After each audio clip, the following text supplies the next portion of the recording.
Okay, let's get going here and give a question a try here.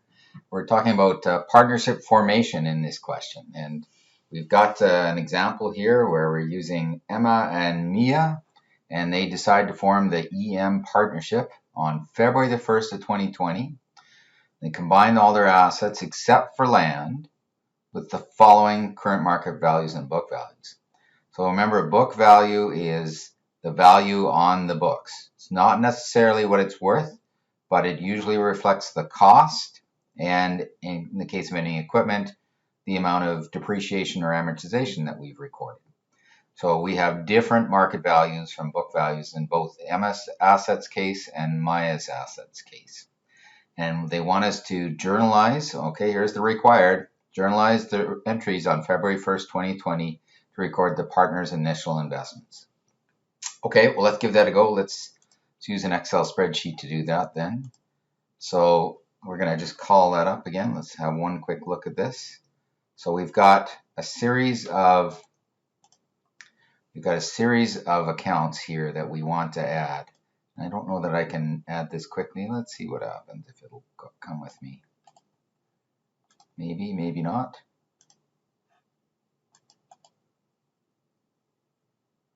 Yeah, it looks like it'll come over. Okay, we'll try it like that. We'll go like that. Okay, so we know that this is Emma right here. This is Emma's numbers, and this is Emma's net book value here. And we know this is the market. We know this is this one was Emma, so we'll go Emma. And this is Mia. All right, and that's her net book value, and that's the market. Okay, well, we can work with that. So first of all, we'll record Emma's transactions here, and so all these were dated February the 1st of 2020. And what we're going to do is we're going to look at these things from, what are we adding? Well, we're adding cash. And if we look at debits and credits here, we're adding market value. Key is the market value of what's being contributed here to the partnership. And they said that land was excluded.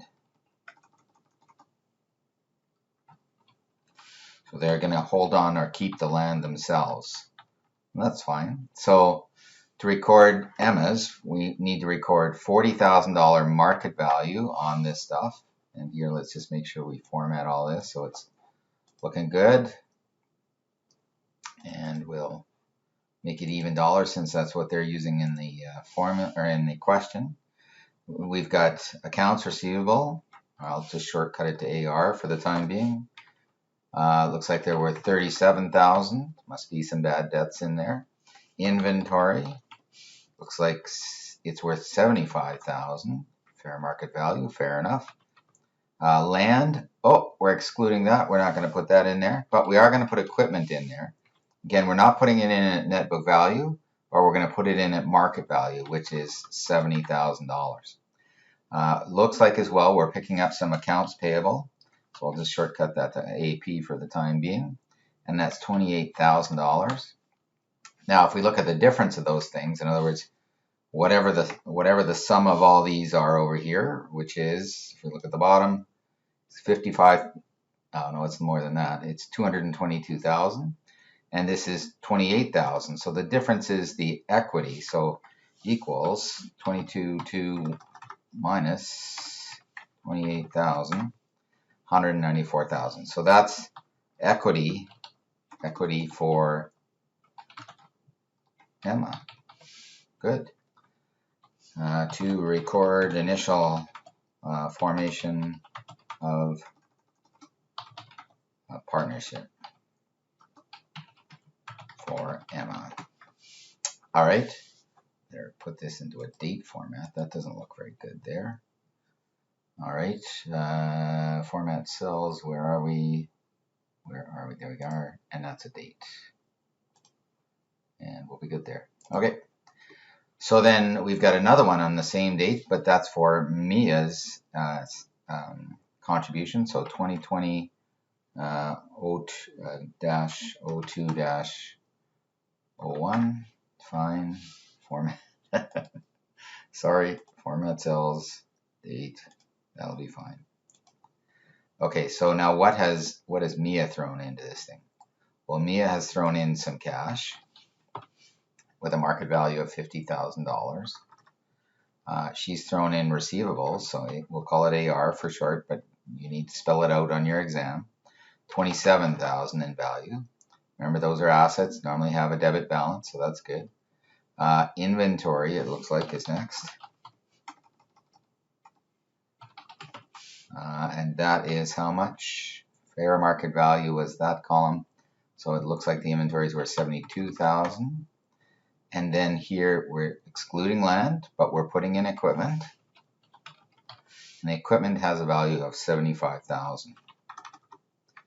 Now we're also picking up some accounts payable in this case as well, and that's $10,000. So the difference is equity for Mia, and it looks like based on this number, 224,000 less 10 should be 214,000. And we'll just clean up our formatting a bit here, make it look good, and there we go. And so that's the entry right there. We'll just change that so it's Mia's, and there we go. So that's the journal entries that we would record for that question. Yeah, hope that makes some sense to you, and hopefully you can take another shot at it yourself.